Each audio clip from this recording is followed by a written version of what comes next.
Olá, boa noite.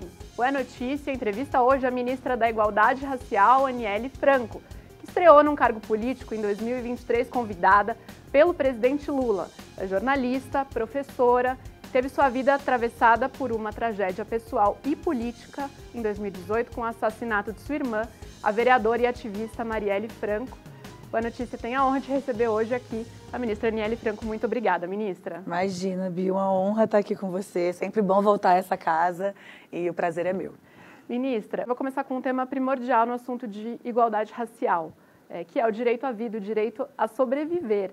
No Brasil, ser negro significa correr quase 3 vezes mais risco de ser morto, de ser assassinado, do que ser branco. O que esse governo tem conseguido fazer para melhorar essa realidade? Qual que é a leitura da senhora?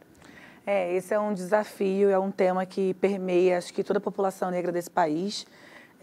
Eu mesma, desde pequena, a gente saía de casa sem esquecer um documento, porque a gente tinha medo do que podia acontecer.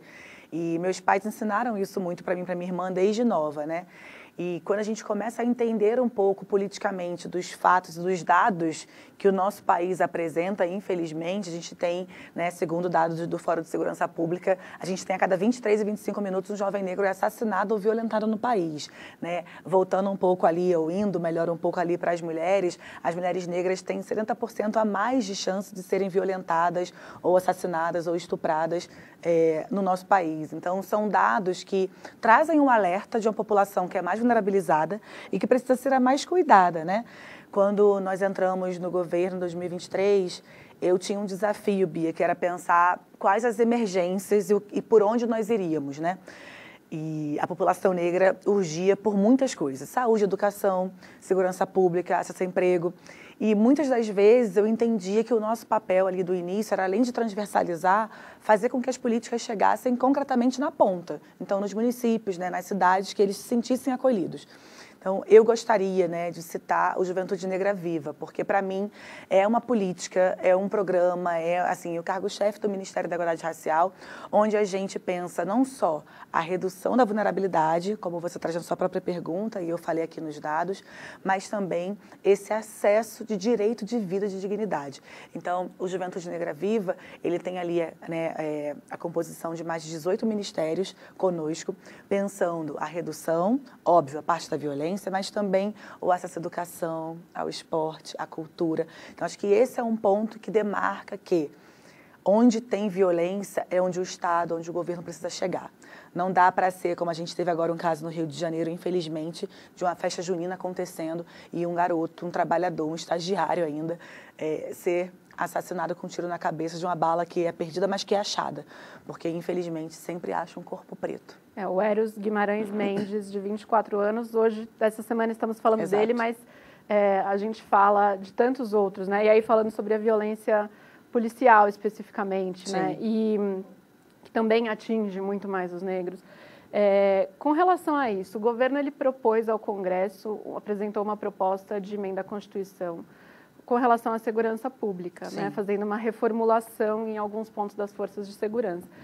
Dentro do movimento negro, há algumas críticas a essa PEC, no sentido de que ela reforça uma ideia de militarização quando ela deveria estar buscando direcionar esse debate para a busca de paz, e não de mais uso de força. Queria saber qual que é a posição da senhora com relação a essa PEC. Claro, eu acho que a segurança pública no país é um grande gargalo ainda que a gente tem, a gente enfrenta, porque não cabe somente ao governo federal, né? A gente tem visto agora movimentos, por exemplo, eu estou falando um pouco da minha cidade, do meu estado, porque é onde a gente tem acompanhado muito também, mas que tem ali uma municipalização que volta para uma questão de segurança pública, aí tem o Estado também com uma outra área de segurança pública, mas questões que, de novo, assim, acho que só quem morou em favela e periferia, ou quem mora ainda, tem a noção do que é você ser acordado em pleno tiroteio, 2, 3 horas da manhã, ou você receber um telefonema de algum vizinho dizendo, olha, não volta para casa como a gente fazia na minha época.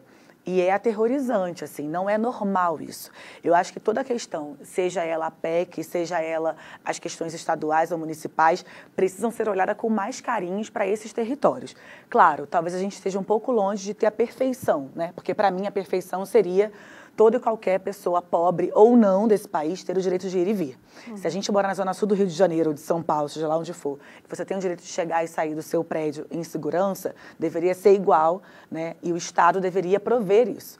Você traz, né, a fala do Eros de 24 anos, mas a gente podia fazer uma lista aqui de João Pedro, Ágata, enfim, tantas outras crianças e adolescentes que infelizmente tiveram sua vida ceifada pelo Estado, por um Estado que infelizmente também aterroriza ainda e que eu acho que não tem a dimensão do que é estar nesse espaço que tem trabalhador, que tem estudante, que tem muita gente honesta e ser invadido, ter a sua privacidade invadida. Toda crítica, eu sempre digo isso, né? Eu sou professora desde meus 17 anos e eu acho que as críticas construtivas, elas fazem parte, né? A diferença é que agora a gente tem um governo que escuta, um governo que senta com o movimento, seja ele qual for o movimento, e debate de igual para entender quais são as demandas. Um exemplo, já que eu falei do Juventude Negra Viva, a nossa primeira reivindicação foram as câmeras corporais, que de fato viraram lei, que de fato foram implementadas e que a gente ainda vê, infelizmente, algumas partes que não cumprem. Por isso é tão importante, porque a gente não pode descartar vidas de pessoas desse país. Assim como descartaram a vida da minha irmã e que, muito provável, acharam que era só mais uma mulher negra sendo assassinada, fazem também com os povos desse país mais pobres, mais favelados, e é inadmissível. Então, por isso que a minha posição é, sim, de uma melhoria, óbvio, mas que o Estado chegue onde também ele precisa chegar, com educação, com saúde, com empregabilidade, com direito à vida e território, porque não é invadindo e aterrorizando com um helicóptero que a gente vai mudar a segurança pública desse país. Ministra, o debate sobre a questão racial, ele fez parte da discussão sobre essa PEC? A senhora chegou a conversar com o presidente Lula sobre esse assunto quando estava se elaborando esse projeto? Sim, sempre faz, né? Eu acho que eu tenho muito orgulho, Bia, de falar sobre isso, porque eu consegui trazer para dentro do governo, a partir desse convite do presidente, uma transversalidade que não é da boca para fora, né? É óbvio, assim, eu não estou aqui dizendo que está tudo muito mil maravilhas ou que está tudo muito perfeito em relação à questão racial, porque a gente sabe o que demanda. São 525 anos aí de uma escravidão que a gente precisa, de uma vez por todas, entender que ela ainda permeia em alguns lugares, né? Escondido ou não, ela ainda permeia. A gente tem visto isso nos dados e por isso tão importante o Ministério, por isso tão importante lutar contra isso. Mas toda e qualquer política pensada no governo federal, a gente tem conseguido debater e chegar de igual para igual. Seja no orçamento, então, no PPA participativo, seja quando a gente foi pensar ali, né, o salário mínimo, seja a questão territorial, porque não envolve somente favela e periferia, envolve quilombo, envolve terra indígena. A gente tem conseguido debater sobre isso e racializar. Embora a gente saiba que não é fácil. Eu queria terminar a minha resposta te dando um exemplo que mesmo a gente conseguindo fazer, né, a renovação da lei de cotas no ensino superior e no serviço público, esse debate de racializar esses espaços ainda deixa muita gente, uma parcela da sociedade incomodada quando o assunto é trazer pessoas negras para esse lugar de emprego e de educação. Então, é só um exemplo concreto. Eu queria falar um pouco sobre isso, assim, sobre as resistências hoje na política e também na sociedade. Esse movimento de mais inclusão, né, que beneficia a todos, na verdade. Como que a senhora vê o ambiente hoje no Brasil? Assim, a gente está avançando ou a gente tem momentos de retrocesso? Como que a senhora consegue ver isso? Porque muitas vezes a gente fala, bom, ok, então temos agora um ministério, estamos fazendo esses debates dentro do governo, mas a gente vê também forças políticas que defendem coisas completamente opostas a essa agenda, ganhando muita força. E aí, estou falando para cargos eletivos ou não, né, mas se organizando em termos de sociedade. Eu vou dividir minha resposta em duas partes. A primeira é que existe uma parcela da população que cultiva a desinformação. E aí eu estou dizendo que não é um programa, um canal, um lugar sério como esse. Estou falando daquelas pessoas que apenas transmitem informações a partir do que vem no WhatsApp, ou a partir do que um IA cria, ou, enfim, literalmente cultiva o ódio, a desinformação e cada vez mais, né, prejudica o andamento do país. Eu tenho muito orgulho de dizer que eu não faço parte desse grupo e faço parte de um outro grupo que é a favor do diálogo, de um letramento racial, da educação, de uma educação que de fato traz e abre portas, assim. E é por isso que, mesmo eu entendendo que tem ali uma dificuldade ainda em algumas pessoas da nossa sociedade de entenderem que, por exemplo, a lei de cotas é uma das maiores ações reparatórias desse país, assim. Não tem como a gente negar isso, estou falando de dados, né? Eu sou fruto de lei de cotas, aí se você pensa que há 25 anos atrás você tinha 3% de pessoas negras estudando em universidade pública e menos de 5% de professores negros, e que depois você passa isso, mais de, sei lá, 53% até o ano passado, agora esse ano já não sei se já teve alguma atualização, mas que praticamente quadruplica o número. Assim, não tem como negar, contra dados eu acho que não tem que ter argumentos. É um trabalho de formiguinha, assim, é um trabalho que a gente não pode desanimar. Eu sou uma mulher de muita fé e muito otimista também. Então, mesmo nas dificuldades e mesmo diante de pessoas que acham que não deveria existir, não deveria ter, eu sou do diálogo, assim, sabe, Bia? Porque, desculpa misturar um pouco os assuntos, mas é para você entender o que eu estou querendo dizer, que é assim, quando eu perdi a minha irmã, as pessoas me marcavam em fake news da Marielle. A Marielle foi assassinada às 9h30 da noite, às 10h45, o meu Instagram tinha sido invadido de fake news da minha irmã, com a foto de uma mulher que não tinha nada a ver com ela e que até hoje eu ainda respondo por isso. Porque a desembargadora, o deputado, o vereador também compactuaram com aquilo e fizeram da desinformação ali para tentar, né, apagar a memória da Mari e o trabalho dela. Aniele, por que você está dizendo isso? Estou dizendo isso porque ainda hoje, mesmo um governo que é humanizado, que olha para quem mais precisa. O presidente Lula já passou fome, assim, é um cara que tem uma história de vida imensurável em relação à humanidade, o que ele sente, o que ele pensa.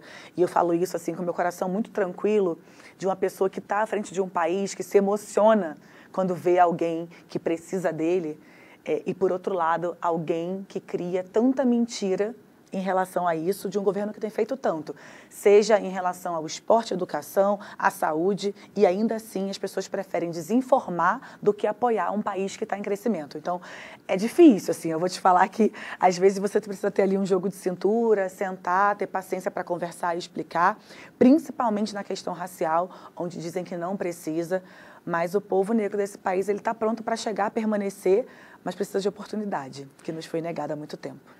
E com relação a essa disseminação de informações falsas, há um debate agora sobre a responsabilização, nível de responsabilização e qual o momento de responsabilização das plataformas de redes sociais, que é onde muitas dessas informações circulam. E queria saber o posicionamento da senhora também com relação a esse debate, que está sendo travado no Supremo. A gente sabe que o governo também tem elaborado aí anteprojetos de lei, pelo menos 2, nesse sentido, para enviar ao Congresso. O que a gente pode esperar desse assunto por parte do governo e qual que é o posicionamento da senhora? Sim, eu acho que pode esperar uma postura séria, né? Uma postura bem séria. O presidente, ele tem falado e repetido muito sobre isso, e aí eu vou usar aqui 3 pessoas de exemplo, que é a própria primeira-dama, a Janja, que é super atacada nas redes sociais, a maneira com que Marina Silva também não só foi atacada ali presencialmente na violência política, mas também virtualmente. E eu, que desde 2023 eu tenho reunido ali mais de 200 mensagens em alguns espaços, 300 em outros espaços, de ataques e de ameaças. Então, não regulamentar, né, as questões de mídias sociais, acho que não é uma opção para o nosso país. Porque o que tem acontecido, seja uma violência política digital ou até mesmo, às vezes, na presencial, reflete ali. As pessoas se acham hoje muito donas de si para falarem o que quiserem e acham que não vai acontecer nada, né? Eu hoje sou doutoranda em Linguística Aplicada pelo FRJ e a minha tese é toda essa de pesquisa voltada para o discurso de ódio contra mulheres na política. E, assim, eu não imaginava, Bia, que eu ia reunir tantas imagens e tantas comprovações de estudo. Achei que eu talvez tivesse 20, 30 e eu passei de 500 imagens, assim, de várias pessoas. Eu espero muito que a gente consiga, principalmente por estar chegando mais um ano eleitoral, e aí eu pego mais uma outra fala minha aqui, que é todo ano eleitoral, o nível de ódio nas redes sociais contra mulheres, né? Aí, contra minha irmã, contra várias que se posicionam, se colocam nesse espaço que historicamente não é pra gente, cresce, triplica, né? Quando eu estava à frente do Instituto Marielle Franco, nós fizemos uma pesquisa que serviu de base para o TSE, inclusive em 2020, 2022, a pesquisa que demonstrava que as candidatas à vereança ou a prefeituras tiveram mais de 9 tipos de ataques nas redes sociais em relação à violência política, inclusive dos seus próprios partidos, das pessoas que faziam campanha com elas e de opositores, obviamente. Mas, assim, foram dados alarmantes que serviram de propaganda, inclusive, de uma campanha muito séria que, na época, né, a Carmen Lúcia ajudou e outras pessoas também, para mostrar que essa regulamentação ela é necessária. A gente não pode permitir que uma coisa é a gente ter opiniões políticas diferentes. Uma outra coisa é você perder o seu direito ali e xingar, desrespeitar, ameaçar, seja qual for a pessoa. Por isso que eu sempre digo que é um orgulho fazer parte de um governo que dialoga e que a gente consegue, sim, óbvio, né? Acho que ninguém é obrigado a aturar desrespeito, como aconteceu com a própria Haddad, com a Marina, a gente não é obrigado a isso. Mas se impor e saber que a gente está aqui para melhorar a vida do povo, eu acho que isso é primordial, em vez de ficar fazendo baderna ou xingamentos ou fake news na rede social. Então, eu quero falar um pouco mais sobre ser mulher na política, né? A senhora começou mencionando aí o seu estudo, né, e casos concretos, né, os ataques à primeira-dama, a Janja, a situação pela qual a ministra Marina Silva passou recentemente no Congresso, com ofensas dirigidas a ela. Então, a ministra Marina Silva foi ofendida ali por parlamentares. Exatamente. A senhora, no exercício da função de ministra, chegou a fazer uma denúncia contra um colega de esplanada, então ministro Silvio Almeida, com relação a assédio. Sim. Como é ser mulher na política hoje, mesmo quando está se falando em ambientes como esses de Brasília, que deveriam ser ambientes um pouco mais formais, mais institucionais, respeitosos com relação às regras. A senhora é nova em Brasília, né? É o primeiro cargo político. Eu já ouvi a senhora falando que só aceitaria entrar na política se o Lula te ligasse. E aí ele ligou. E não foi de propósito, eu juro. Então, queria que contasse um pouco também dessa entrada na política e do que a senhora se deparou aqui em Brasília sendo mulher. Sim. E sendo mulher negra. Sim. Bia, eu vou pegar o gancho da sua pergunta para dizer que hoje eu entendo a política institucional, né? Eu entendo por ter sido convidada pelo presidente para ser ministra. Eu vivi um pouco da experiência política da minha irmã, vi o que a minha irmã passava dentro da Câmara no Rio de Janeiro, por ter chegado ali sendo a segunda mulher mais votada do Rio de Janeiro naquele ano. Mas eu aprendi a fazer política com os meus pais e com a minha irmã e com as minhas tias nordestinas, mulheres que me ensinaram a ser tudo também que eu sou hoje. E o fazer política, ele não é feito somente dentro do parlamento, né? A gente faz política quando a gente está viva, a gente faz política quando a gente, por exemplo, na pandemia, né, o governo do estado do Rio de Janeiro não estava provendo algumas coisas básicas para as favelas e periferias, e eu lembro que eu grávida estava subindo e descendo favela, entregando material de higiene, alimento, máscara para aquelas pessoas com a barriga de quase 7 meses na época. E o fazer política, ele vai muito além, assim, para mim. E que bom que eu consegui ter esse entendimento antes de chegar a Brasília. Mesmo sendo nova em Brasília, e de fato sou, porque conheci esse lugar trabalhando poucas vezes, mas só vim morar aqui em 2023, eu trouxe uma bagagem que eu não esperava que ia ser tão importante para cá. Por vários motivos. Por não aceitar uma situação de assédio, por não legitimar uma pessoa que grita com Marina Silva, que é uma referência mundial para as mulheres na política, e por também não abaixar a cabeça. Assim. Eu acho que a minha irmã é um símbolo de resistência, mas infelizmente, concretamente, foi assassinada. E eu não desejo isso para ninguém. Para ninguém, ninguém, ninguém. Independente do seu partido político ou qualquer posição política, eu não desejo isso. Mas nós, mulheres, precisamos cada vez mais ocupar esses espaços. Eu sou muito lulista desde pequena, aí eu vou falar da minha brincadeira nesse podcast. Eu sempre fui muito fã do Lula, então minha mãe e meu pai nos criaram com isso, né? E antes de eu ir morar fora, eu fui morar fora com 16 anos, eu ainda consegui fazer algumas campanhas acompanhando ali meus pais e minha irmã. E a minha irmã e minha mãe sempre brincavam muito, né? Porque o Lula era o crush de todo mundo da vida, porque, né, aquela barba, a pessoa maravilhosa que sempre foi, enfim. E eu cresci ouvindo aquilo. E aí, quando saíram matérias que talvez eu fosse ser convidada, eu não esperava e eu não acreditava. Eu falei, gente, pelo amor de Deus, claro que não, né? Só vou se ele me chamava, assim, numa maneira de brincar de muito respeito, obviamente, porque eu entendo que tinham milhares de outras pessoas à frente do movimento negro que poderiam estar nesse lugar, como tem também. E quando ele me faz o convite, ele fala não só do simbolismo, mas ele fala também do trabalho que a gente estava fazendo no Rio de Janeiro em relação à memória política de Marielle. E juntando tudo isso, eu acho que é o que me faz ser essa pessoa hoje que acredita sim e que defende cada vez mais as mulheres na política. Eu te confesso, Bia, que eu tive muita raiva em 2018 quando eu perdi minha irmã, porque para mim ela era a maior liderança que eu poderia estar mais próxima, assim, né?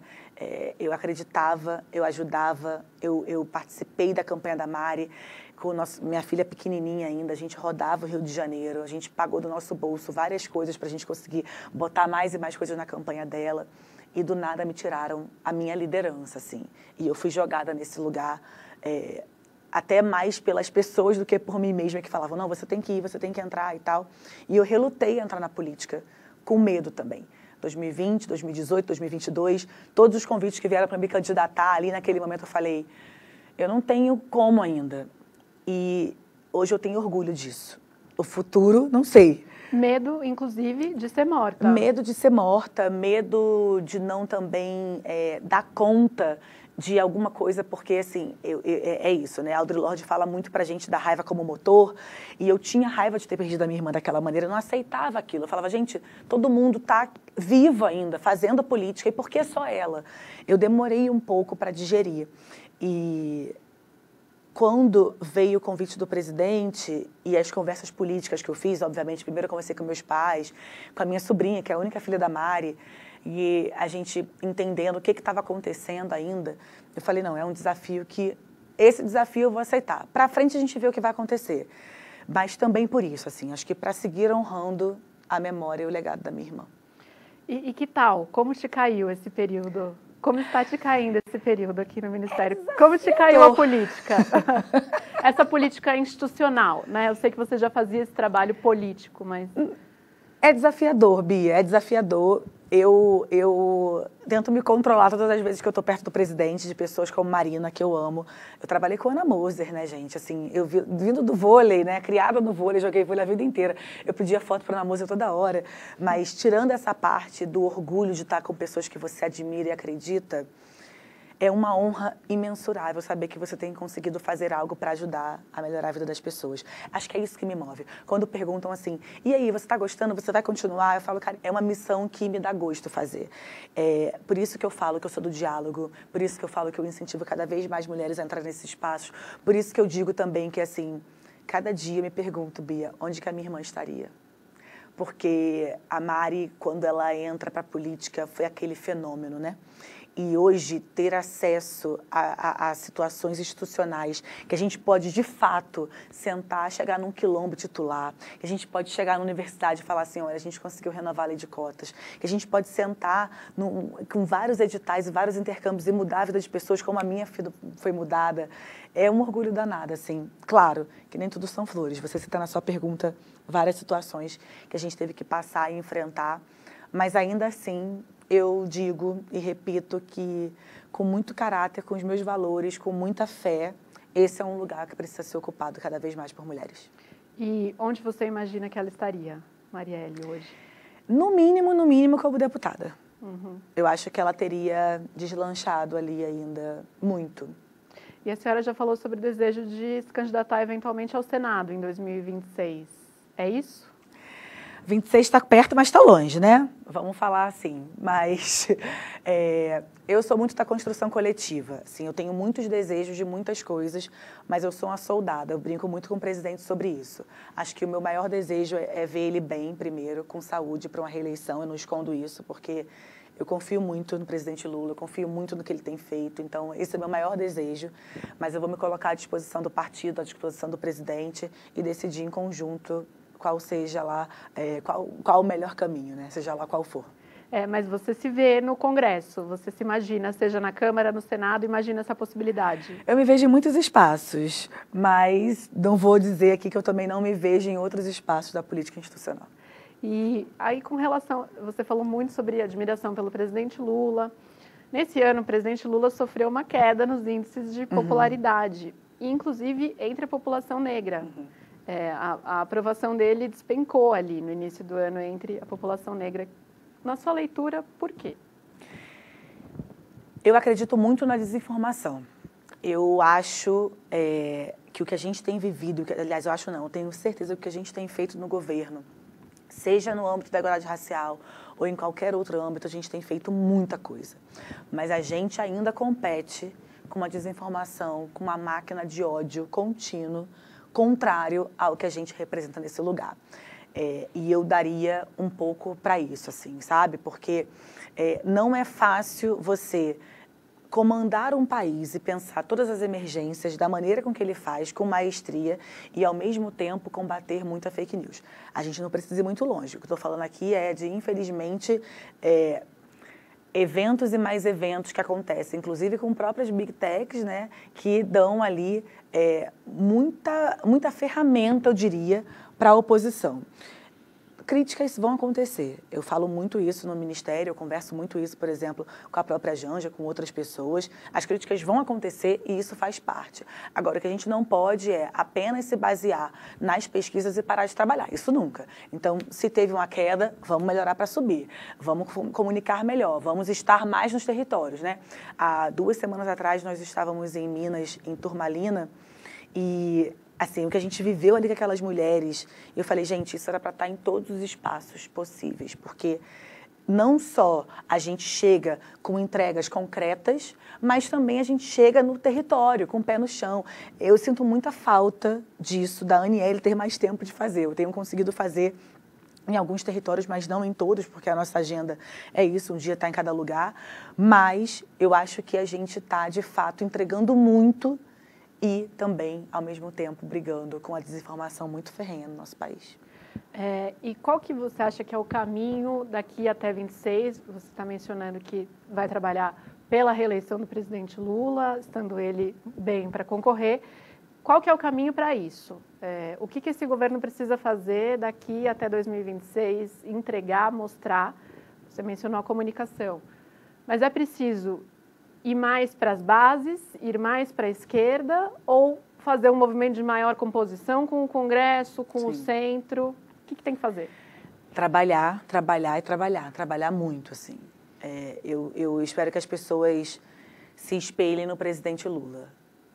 Eu nunca vi uma pessoa com tanta vitalidade, porque chega cedo, sai tarde e, assim, com essa gana de trabalho. A gente sabe que a comunicação teve uma melhora, né, isso é notório. A gente sabe que as entregas estão acontecendo, a gente sabe que os projetos também têm sido colocados ali onde precisam chegar, mas ao mesmo tempo também é isso. Eu acho que o combate e as brigas de narrativas vão precisar acontecer cada vez mais. Assim, eu acho que isso é algo que eu tenho feito e que eu tenho o desejo de continuar fazendo. Para além do trabalho, de demonstrar tudo o que tem acontecido, tudo que tem sido entregue, é a disputa de narrativa. A gente está vivendo um momento no país que vem e cresce muito desde 2018. Acho que ali naquele ano, para mim, é a virada do marco democracia, civilizatório, do que é feito, do que é falado nas redes sociais, da maneira com que as pessoas têm feito política, e agora é ainda mais. Assim, acho que 2026 vai ser tão difícil quanto 2022, mas eu tenho muita fé no trabalho que a gente tem feito, Bia, de verdade. Assim, não é porque a gente está aqui, eu tenho falado isso e tenho liderado um time também para que as pessoas se espelhem e sintam isso. Então, eu espero que o trabalho seja estar nos territórios, estar nas bases, debater, mas disputar uma narrativa de um país democrático, de um país racializado, de um país humanizado, de um país progressista, que tem o maior líder político que esse país já teve. Mas invocar essa narrativa de qual maneira? Vou dar um exemplo. Assim, recentemente, eu recebi aqui para entrevista o deputado Guilherme Boulos, né? E ele falou, a esquerda perdeu a conexão com uma classe trabalhadora, que hoje é um pequeno empreendedor, um entregador, um motorista de aplicativo, Sim. e precisa olhar para esse público. Então, na sua leitura, assim, é invocar essa narrativa, essa disputa de narrativa de que maneira? Porque a gente sabe que a direita navega melhor nas redes quando vai alinhar a narrativa em torno de um assunto, seja uma crítica, um ataque ao governo, a um político. Sim. E por parte do governo, qual que tem que ser essa linha? Acho que tem 2 coisas na sua pergunta. A primeira é que, quando você fala navega melhor, é muito fácil você navegar com um monte de robô.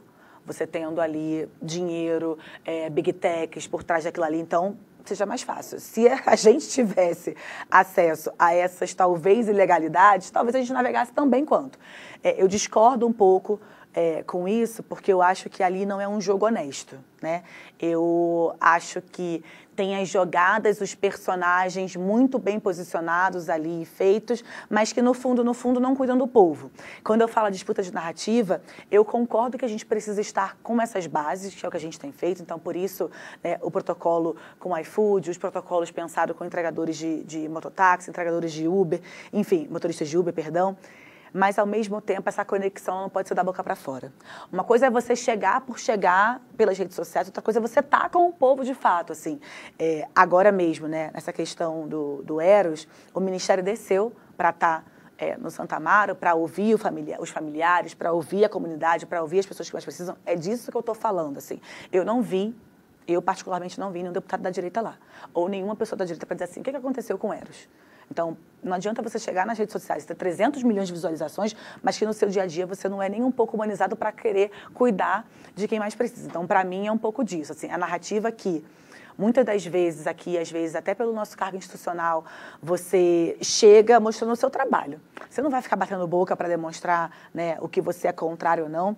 Então, por isso que eu falo do trabalhar e trabalhar muito. Assim. Eu tenho muita consciência que o que a gente tem feito à frente do Ministério e o que o presidente tem feito, o que todos os ministros têm feito em pautas ali muito cruciais, né, e que já começaram, por exemplo, a ministra Anísia, quando estava aqui, ela instaura a saúde da população negra no gabinete dela e o Padilha dá continuidade agora. Então, o que eu estou querendo dizer com isso é que, ainda assim, teve gente que se levantou para falar contra o SUS. Influenciadores diversos, com milhões de seguidores e milhões de visualizações, fazendo um desserviço para o maior sistema de saúde que esse mundo já viu. Então, para mim, tem uma diferença. Tem uma diferença de você ter visualização e de você ser humanizado. Eu prefiro ser humanizada do que mentir nas redes sociais. Você morou nos Estados Unidos. Sim. O caso dos Estados Unidos, eu acho que chama muita atenção com relação às demandas da população negra, porque os Estados Unidos conseguiu eleger um presidente Sim. negro, foi uma coisa histórica. Depois, na esteira ali da saída do Obama, elege Donald Trump. Sim. No mandato do Donald Trump, eclode protestos no país inteiro. Eu estava lá fazendo essa cobertura por conta do assassinato do George Floyd, mas, Sim. de repente, a população negra se coloca nas ruas falando não aceitamos mais a violência policial mirada a nós, negros, mas não só isso. Tanta disparidade, o sofrimento na pandemia lá, como em vários lugares do mundo, claro. atingiu muito mais a população negra do que a população branca. Então, vem todo esse movimento e o Biden ganha força com isso, né? O Trump perde a eleição, Sim, não só por isso, mas também por isso, Joe Biden ganha. E aí se pensa, bom, restaurou-se então algo nos Estados Unidos de um discurso de ver as pessoas como iguais, reconhecer as desigualdades e tentar resolver essas desigualdades raciais. E aí, de repente, Trump ganha de novo, depois do Biden, Sim. volta com o apoio de uma parcela significativa da população negra. O que aconteceu lá? E você teme que o mesmo aconteça aqui? Você vê similaridades? Eu, desde que tenho lido, estudado e participado um pouco mais sobre todas as questões raciais, muitas vezes, Bia, eu vou dar um exemplo aqui para te responder o que eu acho, tá? Quando aqui no Brasil a gente tem o dado, né, que saiu agora do IBGE, demonstrando que 30% da parcela de evangélicos do país são de mulheres negras e que todas essas pessoas são conservadoras, e aí eu também discordo um pouco, eu fico me lembrando de quando eu morava na favela da Maré. Por que eu estou falando isso? O filho da vizinha foi assassinado, infelizmente. A igreja chegava ali naquela senhora. E muitas vezes o Estado não chegava naquele lugar.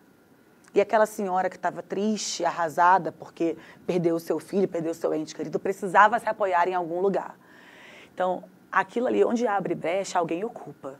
Não tem jeito. Então, essa alimentação, eu diria, contínua, das narrativas raciais, seja ela onde for, elas precisam existir, né? Quando a gente senta com Francia Marques, por exemplo, na Colômbia, e a França traz essa renovação para a Colômbia, quando ela foi candidata à presidência, né?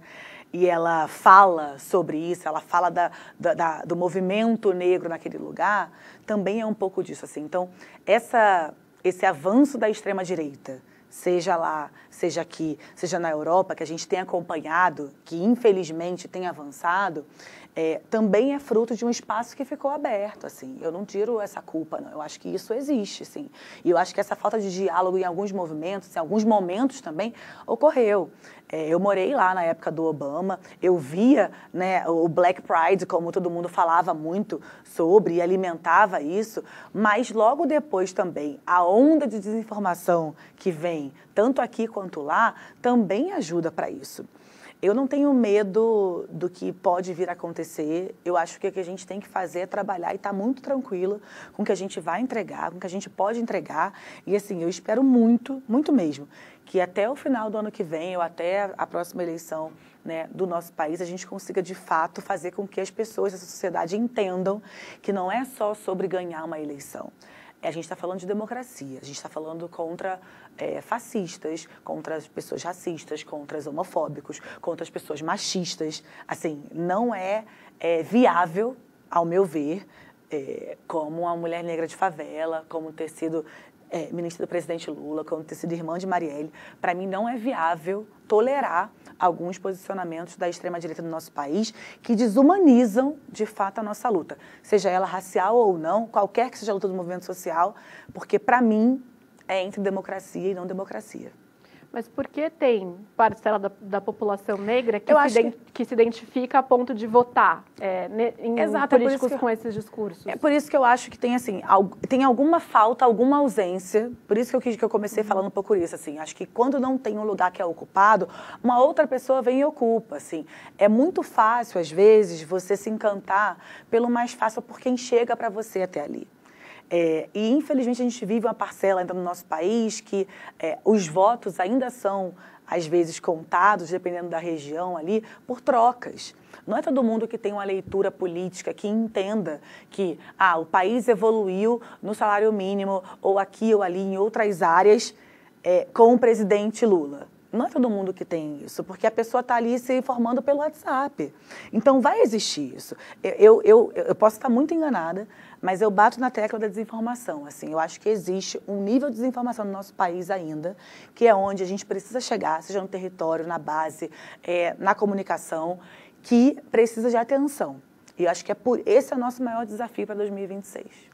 E por que você acha que o discurso também da direita com relação à segurança, que é um discurso muitas vezes de mais militarização e mais resposta do Estado, não no sentido de oferecer oportunidades, mas às vezes no sentido de oferecer uma resposta punitivista, né?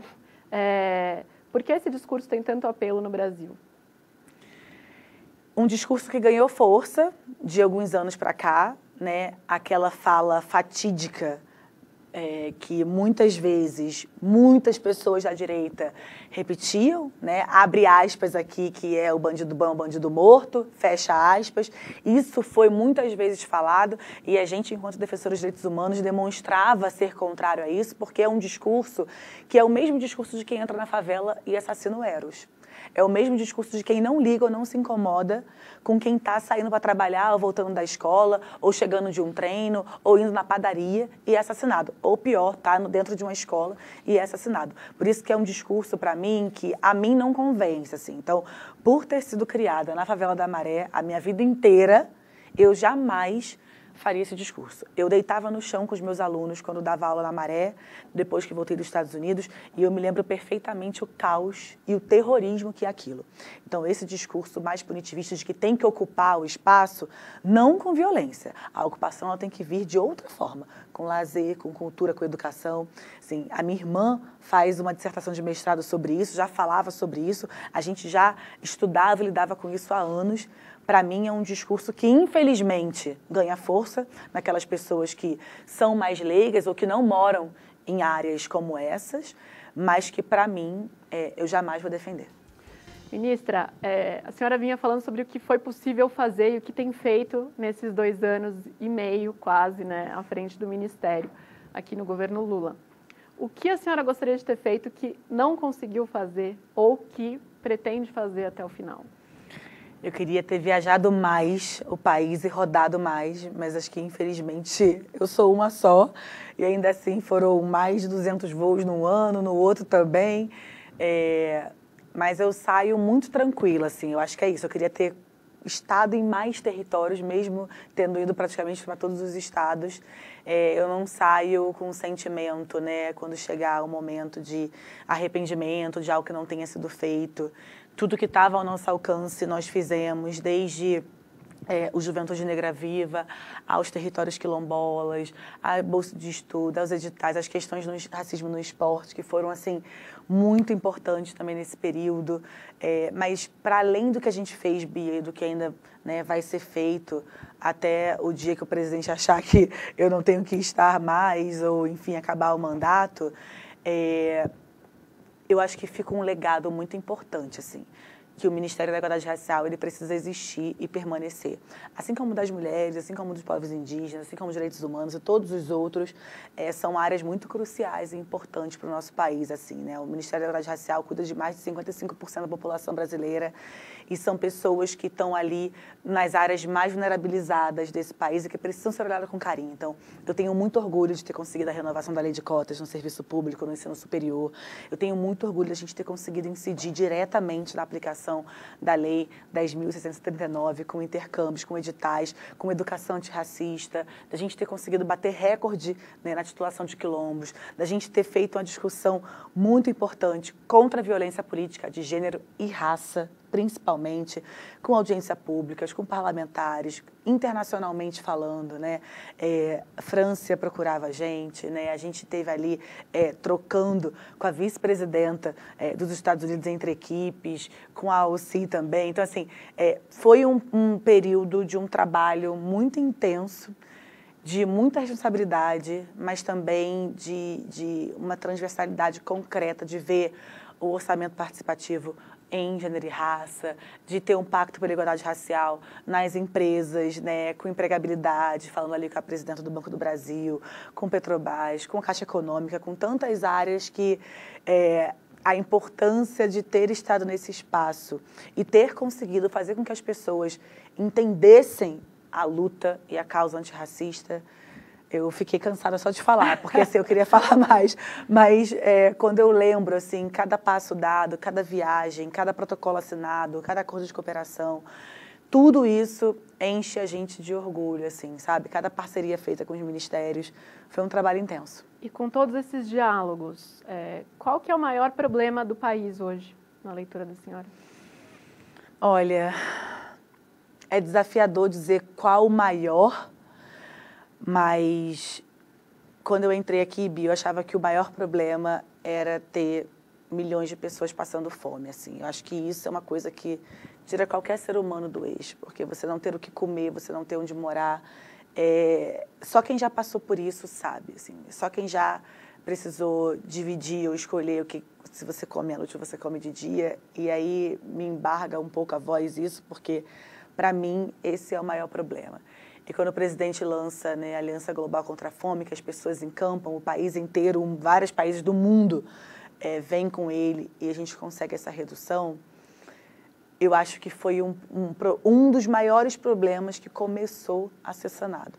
Para mim é esse, assim, a pobreza que atinge ainda parte da nossa população por não ter onde morar e passar fome, mesmo tendo um presidente que entenda, que cuida disso. Para mim, é um dos maiores problemas que, com muita coragem, com muita responsabilidade, o presidente tem mudado isso, mas ainda vemos pessoas que moram nas ruas, ainda vemos pessoas passando fome. Então, esse, para mim, é um sonho assim, de criança, que a gente chegue num momento que nunca mais tenha isso no nosso país. E, ministra, a senhora falou sobre como a bagagem que a senhora trouxe te ajudou a vivenciar esse período aqui como ministra. Tem te ajudado, aliás, Sim. Né? Mas no que a senhora mudou? Em nada. Eu tenho muito orgulho de dizer que em nada, porque esse lugar aqui, ele não define quem eu sou. O que define quem eu sou é de onde eu venho. É a família.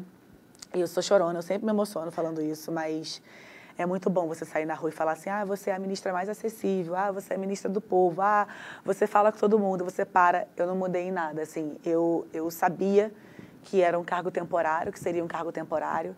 Então, a minha promessa para mim mesma, quando eu entrei aqui, foi: eu vou entrar e sair de cabeça erguida. O que eu tenho de mais valioso é o meu CPF, meu nome e minha família.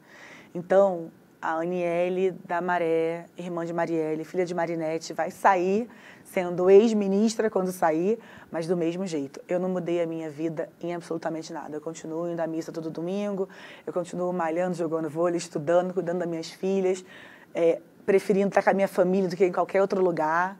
Mas a diferença é que esse lugar ensina e dá coragem para a gente seguir lutando, assim. Mas internamente, acho que visualmente eu tenho ganho algumas rugas, com certeza. Porque dormi pouco, trabalhei muito, mas tirando isso, não mudei nada. E o que te frustrou? Frustração, eu não chamaria de frustração, mas eu vou dizer assim, eu queria ter feito mais. Eu queria poder ter feito mais, assim, mesmo sabendo que a gente superou orçamento, bateu recorde de várias coisas. Eu queria poder ter feito mais, assim, ter acabado de vez com todo o racismo do país. Isso é um sonho, assim, da gente ver em algum momento, sei lá, em que geração que vai ser isso, nenhuma questão racial mais. E eu quero falar um pouco agora sobre a Marielle.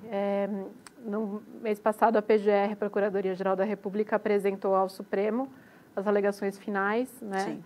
Pedindo a condenação do conselheiro do TSE do Rio de Janeiro, Domingos Brazão, do ex-deputado Chiquinho Brazão e do delegado Rivaldo Barbosa como mandantes do assassinato da Marielle. Qual a sua expectativa com relação ao desfecho dessa história? Vai vir quando esse desfecho? Bia, você sabe que eu, no começo, achava que não viria. Não acreditava muito que a gente ia conseguir ter respostas e a gente conseguiu ter julgamento, pessoas presas. Surpreendentemente, essas pessoas que você acaba de citar, presas, né, por serem o mandante, para mim, a maior justiça que poderia ser feita era a Mari estar aqui. O que vier desse caso, nada traz minha irmã de volta. Então, claro que eu prezo muito pela justiça, acredito no trabalho que tem sido feito, desejaria que todas as pessoas desse país tivessem direito também a isso, e a gente sabe que infelizmente não foi assim. Mas a minha expectativa é que em algum momento a gente consiga lidar com essa dor e que as pessoas que fizeram paguem pelo que fizeram. Você acredita que há menos risco de uma mulher política negra, militante das causas que a Marielle era, investigando ali também milícias, etc., no Rio de Janeiro, hoje tem um risco menor de ser assassinada do que ela, depois dos desdobramentos do que aconteceu? Ou a gente ainda está num ambiente em que, sim, é perigoso ser mulher, negra, política e mexer no vespeiro? Sim, ainda é perigoso, mas eu acho que as pessoas vão pensar um pouco mais agora, porque acho que ninguém esperava que viria todo esse movimento após o assassinato de Marielle. Eu acho que eles imaginavam que seria mais uma descartável e acabou. Acho que ninguém imaginava isso, até porque muitas pessoas acham também que ela não era o alvo, né? Era um outro alvo e ali fizeram por ela estar mais vulnerável. Eu não acredito muito nisso. Eu acho que a Mari, infelizmente, foi a concretização de um feminicídio político pelo que ela representava, e eu acho que toda e qualquer mulher que se coloca nesse espaço está sujeita a passar por isso também. E você tinha falado que teve muito medo no início de entrar para a política por uma série de motivos, inclusive pela raiva que sentia, né, no momento. A gente sabe que é mais difícil para as mulheres chegarem às posições de poder, mesmo com cotas dentro dos partidos. A gente sabe que muitos partidos usam candidaturas laranjas, mantém um sistema que privilegia as candidaturas dos homens e o direcionamento dos recursos das candidaturas de homens. Você pretende trabalhar para mudar esse cenário? Tem trabalhado? De que maneira? Porque você tem defendido a participação das mulheres na política, né? O que dá para fazer? Só a minha presença já diz que eu defendo, né? Infelizmente, há mulheres e mulheres, né? Nem toda mulher que está ali de camiseta e calça jeans representa as causas das mulheres. Mas é importante termos cada vez mais mulheres nesses espaços, e eu acho que trabalhar para que isso se concretize, que a gente tenha segurança nesse lugar, é importante. Eu repito, assim, eu vou sempre defender que a gente esteja, que a gente tenha direitos, mas que a gente também tenha segurança, porque não adianta a gente chegar e ser assassinada. A gente tem que chegar e permanecer. Então é uma luta contínua. você falou, mulheres e mulheres. Como que você vê a presença de mulheres no parlamento de direita, que tem um discurso muito diferente do da senhora, com relação, inclusive, à posição das mulheres na política, como vou mencionar a senadora Damares, não está, mas é cotada para assumir algo, Michele Bolsonaro. Como que você vê essas figuras? Faz parte, eu acho que faz parte, assim, tudo bem a gente pensar diferente. De novo, o que eu não aceito e que eu não defendo é desinformação. Tudo bem a gente ter posições políticas diferentes, a gente ter pensamentos diferentes, não tem problema nenhum. A própria senadora Damares foi uma pessoa que, quando aconteceu o meu caso, né, de assédio, mandou uma mensagem, foi super respeitosa. Eu acho que faz parte isso. A gente precisa cada vez mais pensar na melhoria do país. Quando eu digo que há mulheres e mulheres, tem alguns discursos que não ajudam em nada as causas ou as lutas feministas ou a luta que a gente defende, né? Mas também, ao mesmo tempo, eu entendo a importância do debate. E faz parte isso, né? Como professora, muitas vezes eu promovia debate nas minhas salas de aula para as pessoas falarem o que pensavam diferente. Mas, de novo, eu acho que tem um limite ali. Uma coisa é você... sei lá, entrar com PL para não ter nenhuma... como é que foi o PL? Que uma coisa é você entrar com PL que diminua a pena para quem cometa atos racistas. Assim, num país que mata preto, pobre, favelado, né, a cada 23 minutos. Isso é inadmissível. Outra coisa é você dizer que o papel da primeira-dama é ficar calada. Assim, também não dá. A gente está falando aqui de fantoche, né? A gente é mulher. Então, mulheres que se posicionam firmemente e seriamente a favor da causa das mulheres precisam e merecem estar nesses espaços. Essa é a minha opinião. Mas também entendo que algumas pessoas se vestem de um personagem e acabam conseguindo entrar em lugares como esse. Para isso, o debate sério precisa acontecer. Eu sou sempre a favor dele. E falando em debates acontecendo no Congresso, a possibilidade de uma anistia ao ex-presidente Bolsonaro e aos que estiveram envolvidos no que se investiga e processa agora no Supremo como uma tentativa de golpe. A senhora acha que isso vai prosperar? O que a senhora espera? Eu acho que às vezes a gente dá muito palco, muita luz a quem não merece, assim, né? O ex-presidente teve seu período, fez o que fez, agora ele precisa responder pelos atos dele. Eu tenho muito orgulho de estar do outro lado da história e não do dele. Ministra, muito obrigada por essa entrevista. Imagina. Nosso tempo chegou ao fim, mas poderíamos ficar aqui muito mais tempo. O convite aqui, a casa está aberta, as portas estão abertas, volte sempre. Pode deixar. Muito obrigada. E obrigada também a você que nos acompanhou. O A Notícia volta na semana que vem, no mesmo horário, aqui na Rede TV. Até lá!